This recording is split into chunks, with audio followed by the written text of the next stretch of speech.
Morning mga paps. Lus tayo ng taxi na tamban. Mura siya sa palengke. Tapos ang susunod ko dito ay magigisa ako ng bagoong. Dito ako nagluluto ngayon kasi ang mahal ng gas. Tsaka wala na akong gas. Alanganin sa payday.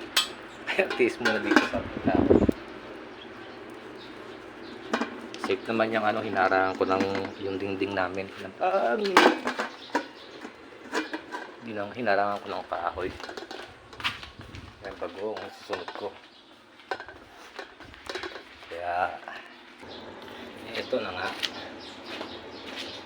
Lalagay na natin yung bago mantika. Sa boteng mantika yan sa kalahating kilong bagong alamang. Pero tinatanggal ko rin ito pagluto na yung bagoong. Tinatanggal ko yung mantika. Malasa na yun kasi may timpla yun eh.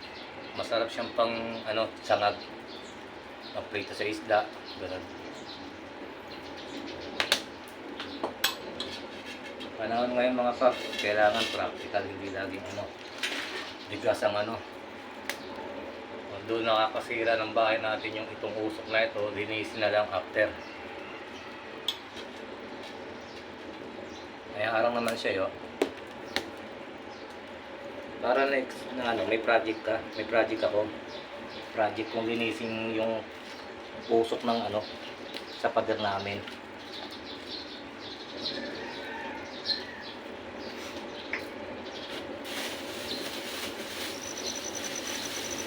Yung bagong. Kalahating kilo.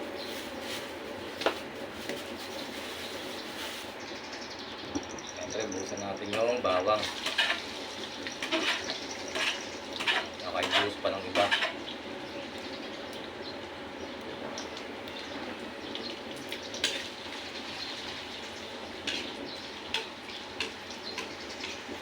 Ganyan lang ang buhay dito.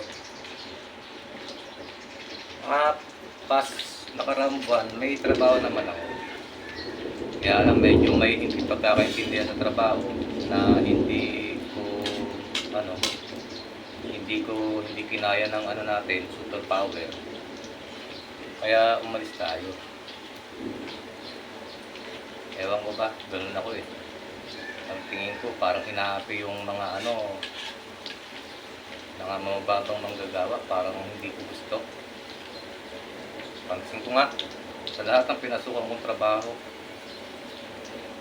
si manager, si supervisor, na akala mo yung tagapagmana balang araw ng kumpanya, ay nakakasagutan ko lang, verbal lang naman.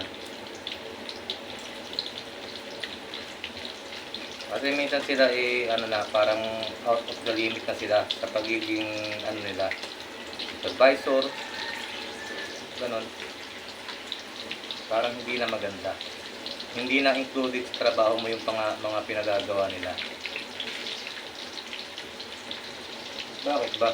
Diba? Nabuhay tayo nang wala sila eh.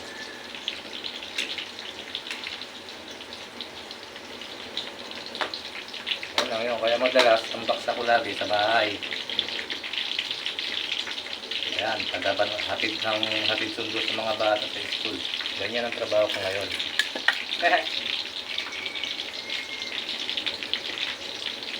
Okay. Proud tayo dun. Mga paps. Dinagampanan natin ang trabaho natin sa pamilya. Hindi porket wala tayong trabaho, hindi tayo No. Maliban na lang sa kapartner mo. Kung mainitin ang ulo pag wala kang trabaho. Pero ang partner ko, proud ako. Mas kampante siya pag nasa bahay ako. Ako bantay sa bahay, ako bantay sa bata. Salamat sa kapartner ko. Kaya bilang bawi sa kanya, pag nandito siya, nilulutuan ko ng masarap yan.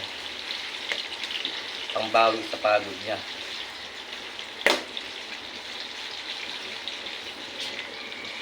Kaya nga tumataba eh. Ako yung napayat eh. Kasi payatot naman talaga ako.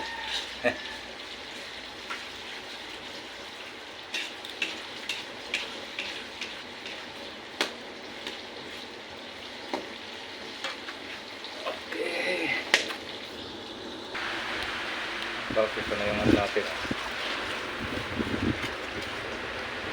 Bagoong.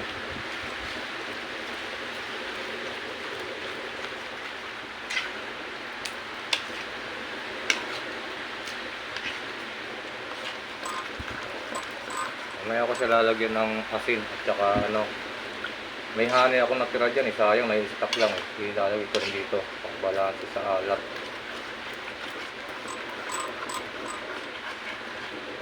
Okay. Yun lang mga paps. Bye.